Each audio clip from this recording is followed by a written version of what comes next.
आइए आज हम जित्य व्रत कथा का रसपान करते हैं। बहुत समय पहले की बात है कि गंधर्वों के एक राजकुमार थे। नाम था जिमुतवाहन। बहुत ही पवित्र आत्मा, दयालु व हमेशा परोपकार में लगे रहने वाले जिमुतवाहन को राजपाट में बिल्कुल भी लगाव नहीं था। लेकिन पिता कब तक संभालते। वन प्रस्थान लेने के पश्चात वे सब कुछ जिमुतवाहन को सौंप कर चले गए। लेकिन जिमुतवाहन ने तुरंत अपनी तमाम जिम्मेदारी अपने भाइयों को सौंपते हुए स्वयं वन में रहकर पिता की सेवा करने का मन बना लिया। अब एक दिन वन में भ्रमण करते करते जिमुतवाहन काफ़ी दूर निकल आया। उसने देखा कि एक वृद्ध काफ़ी विलाप कर रही है। जिमुतवाहन से कहा दूसरों का दुख देखा जाता था। उसने सारी बात पता लगाई तो पता चला कि वहाँ एक नागवंशी स्त्री है और पक्षीराज गरुड़ को बलि देने के लिए आज उसके इकलौते पुत्र की बारी है। जिमुतवाहन ने उसे धीरज धराया और कहा कि उसके पुत्र की जगह पर वह स्वयं पक्षीराज का भोजन बनेंगे। अब जिस वस्त्र में उस स्त्री का बच्चा लपेटा था उसमें जिमुतवाहन लपेट गया।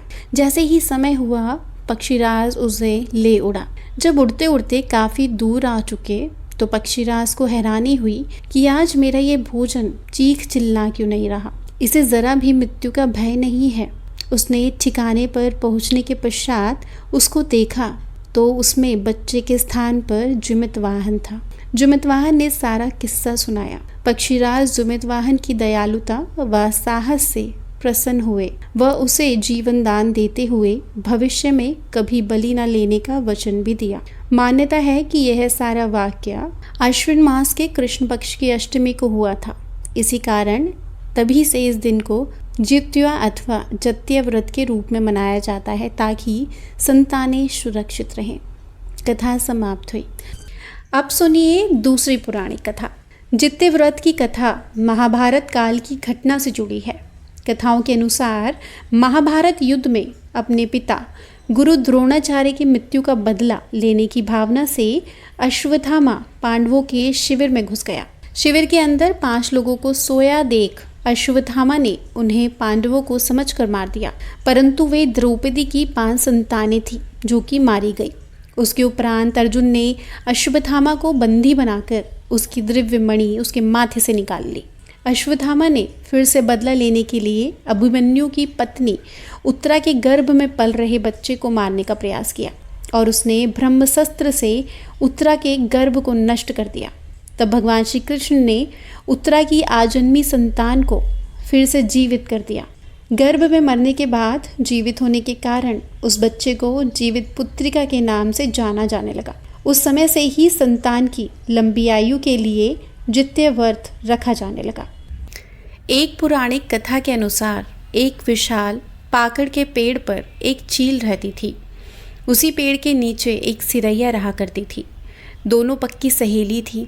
दोनों ने कुछ महिलाओं को देखकर जित्य व्रत करने का संकल्प ले लिया और भगवान श्री जिमुतवाहन की पूजा और व्रत करने का प्रण ले लिया। लेकिन जिस दिन दोनों को व्रत रखना था उसी दिन शहर के एक बड़े व्यापारी की मृत्यु हो गई और उसके दाह संस्कार में सिरैया को भूख लगने लगी। मुर्दा देखकर वह खुद को रोक न सकी और उसका व्रत टूट गया। पर चील ने संयम रखा और नियम व श्रद्धा से अगले दिन व्रत का पारण किया। अगले जन्म में दोनों सहेलियों ने ब्राह्मण परिवार में पुत्री के रूप में जन्म लिया। उनके पिता का नाम भास्कर था। चील बड़ी बहन बनी और सिरैया छोटी बहन। चील का नाम शीलवती रखा गया। शीलवती की शादी बुद्रसेन के साथ हुई, जबकि सिरैया का नाम कपूरावती रखा गया और उसकी शादी उस नगर के राजा मलाय केतु से हुई। भगवान जिमुतवाहन के आशीर्वाद से शीलवती के 7 बेटे हुए, पर कपूरावती के सभी बच्चे जन्म लेते ही मर जाते।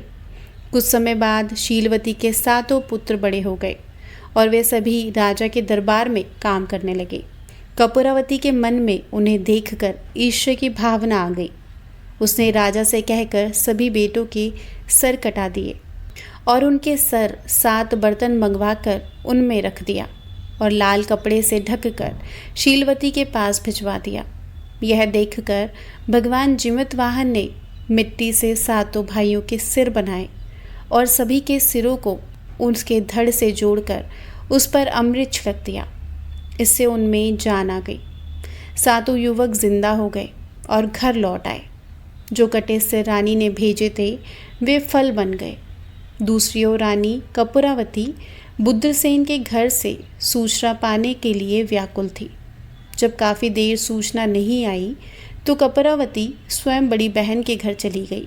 वहाँ सबको जिंदा देखकर वह सन्न रह गई। जब उसे होश आया उसने बहन को सारी बात बताई। अब उसे अपनी गलती का पछतावा हो रहा था। भगवान जिमतवाहन की कृपा से शीलवती को पूर्व जन्म की बातें याद आ गई। वह कपूरावती को लेकर उसी पेड़ के नीचे गई और उसे सारी बातें बताई। कपूरावती बेहोश हो गई और उसके वहीं प्राण निकल गए। जब राजा को इसकी खबर मिली तो उसने उसी जगह पर जाकर पाकड़ के पेड़ के नीचे कपूरावती का दाह संस्कार कर दिया।